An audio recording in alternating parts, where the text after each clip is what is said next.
Hi guys! So, the root of all grief is actually abandonment. If you're ever to notice when you're in a state of grief, it feels like it's never ending. It feels like a very gaping hole, a very, very, very intense and deep and heavy feeling. It feels as if you're in a wave of ocean and you keep swimming and swimming and swimming and swimming, or crying and crying and crying, and it doesn't seem to help. It just seems to basically um, perpetuate the process. So I definitely believe in accepting all of your emotions completely and fully. However, when you are consistently in a state of grief, it means obviously that something is not healed and something of major significance to you has been taken away, or it's no longer yours.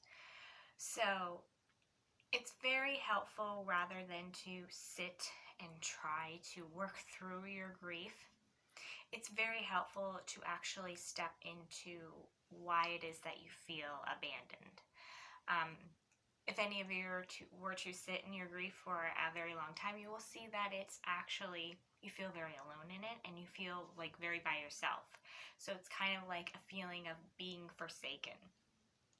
So it's more beneficial and more helpful and more healing to actually step into what it is about yourself that you would like to reclaim. Now, this very much helps also with anything from insecurities to painful memories. It very much helps to integrating parts of yourself that you have a hard time integrating. And it's basically the part of yourself that you have completely abandoned or neglected, and brought something that wasn't as beneficial to you in its place. So let's say someone grows up and they get made fun of at school, right? Or they get made fun of by their family, right?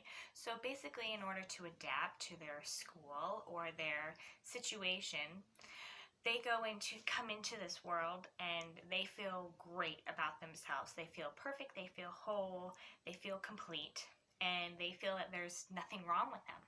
So they go through life and someone along the lines makes them feel inferior. So basically, with children, they're a little bit confused on what the dynamic is.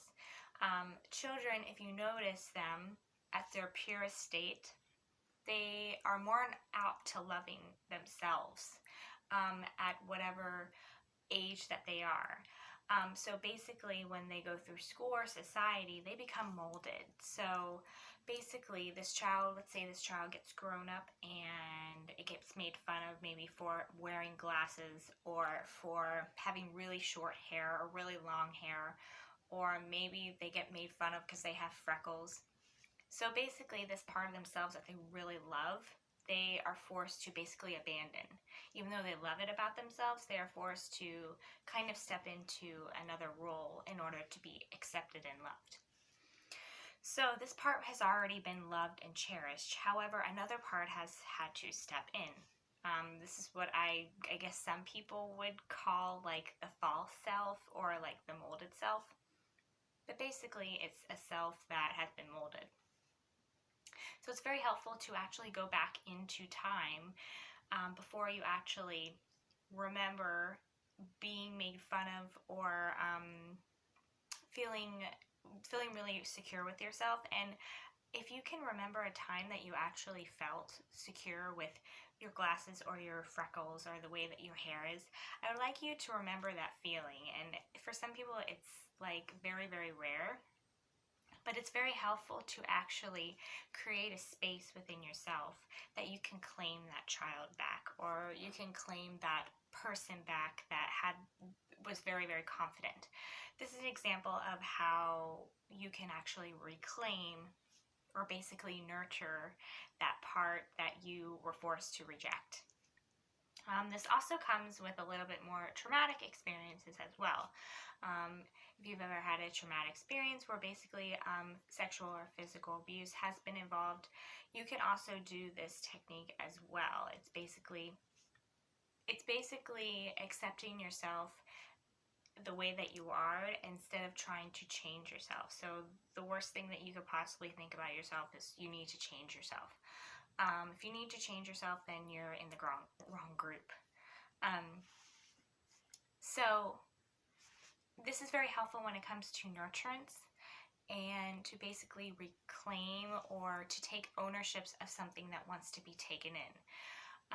People actually have a very, very big need to be nurtured, and nurturance comes with the way that people want to be nurtured is different for everyone, but basically nobody wants to be by themselves, so they have a need to actually be taken in or be a part of something. And this is very helpful with this particular mindset, I guess, and it's very helpful to not actually change the subject and allow it to kind of be welcome into your space. So basically, in a nutshell, internal conflict is basically you have all these parties and one or two parties don't fit into the ideal mold. Basically, that's from you've had to abandon those parts and then create new ones that really aren't yours to begin with. So I hope this video was helpful for you guys, and if you guys have a question, feel free to email me and I will leave the email in the description box below. I hope you guys have a beautiful day, and I will see you in my next video.